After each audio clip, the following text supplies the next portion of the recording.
What's up, everybody? Welcome to Tectonic Takes. I'm your usual host here, Favi. What's up? I'm here with the guy you already know. What's up, Sass? Welcome. What's up? What's up?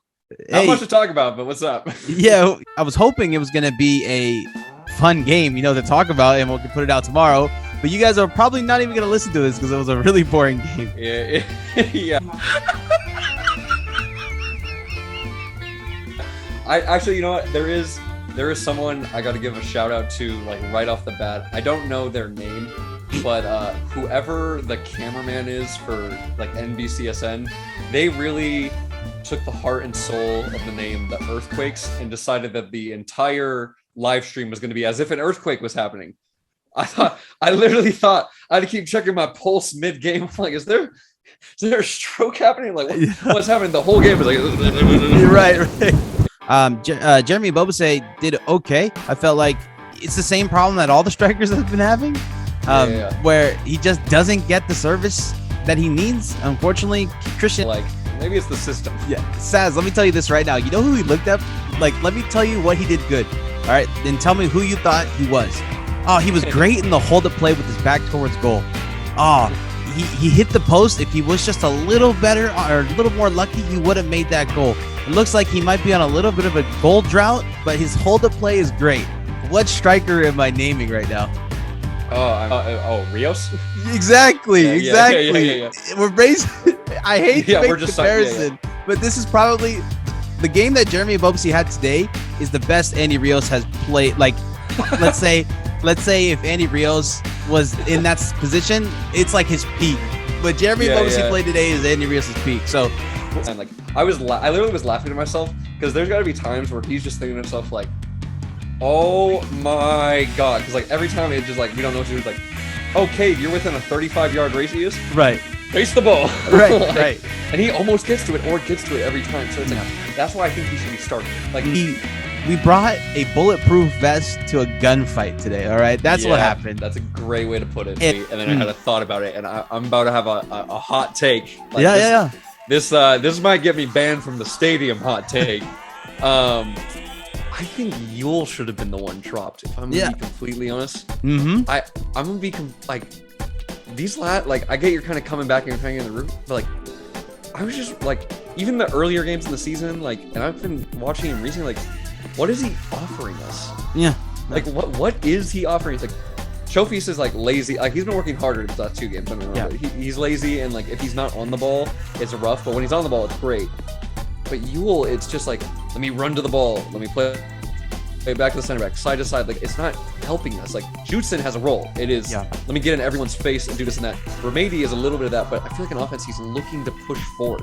Like we don't get that enough from Yule when he's not on the U23 national team. This is the first game in a very long time we haven't gone into it with a chip on our shoulders. This is the first time we've entered a match and we are like the favorites. Yeah, we were the favorites. Like, Vegas favorites.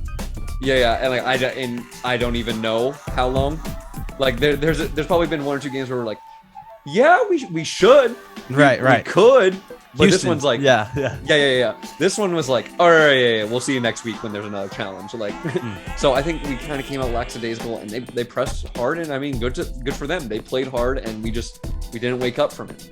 Yeah, that was definitely a tough game to watch. I felt like the Quakes needed someone to kind of get the ball over the top, just like a Cade Cowell, because they were doing a high press, and Cade Cowell versus a high press means goals, or at least opportunities.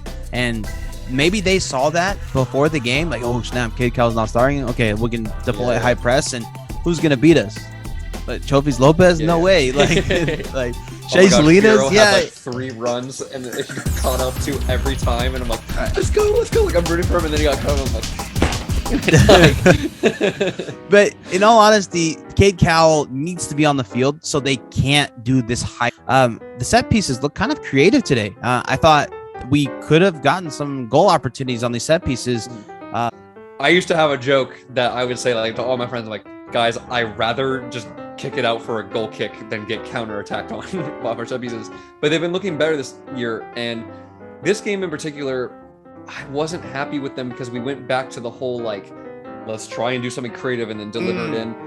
And I feel like when you look at our last 2 signings who are incredible at heading the ball, yeah, it's like just deliver a ball in like you can do with it. So let me ask you this, as if you take out Jackson Yule, who's doing those long free kicks for you? Your favorite player. You're not even saying him. Your favorite player. Fierro can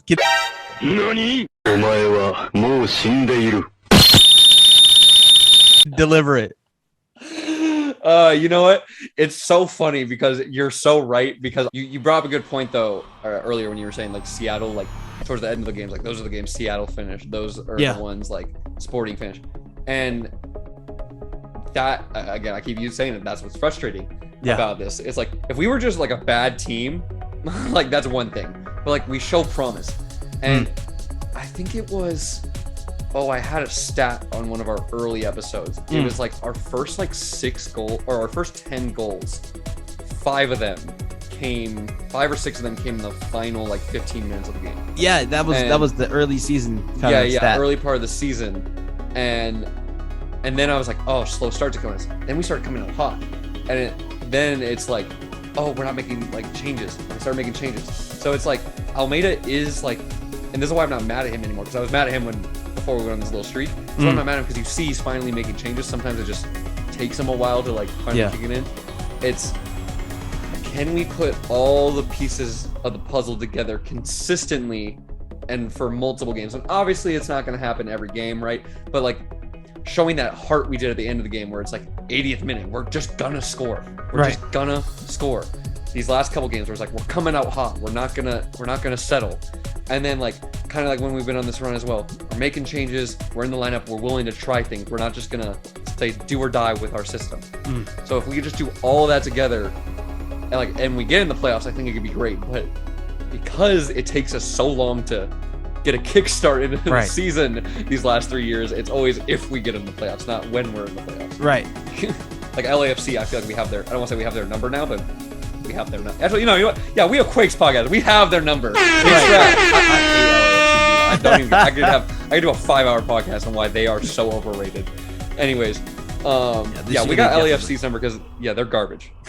Game is what I think this game could decide the season, because if you kind of look at our schedule, I think if we get a loss or we get a very unconvincing tie, we're like, we kind of look at it like, dude, we just went on it. We're on a 9-game unbeaten streak. I'm exhausted. We have a game in 3 days. I'm not going to be ready for that. And we're still like 2 or 3 games out of maybe being in playoffs. So we're 2 games ahead of a lot of teams right now. But if we win the game and it's a convincing win and it's over someone we haven't won in a while, I think the spirits kind of get lifted again. And we look at this last game like, fluke, we weren't awake. We're awake. FLA, 3 days to prepare. Let's get ready for it. We don't lose to LA. It's going to be a battle. And then maybe if we could pull out a tie or even a convincing 2-1 loss, I think we still have some momentum. So we'll get a little bit more of a rest and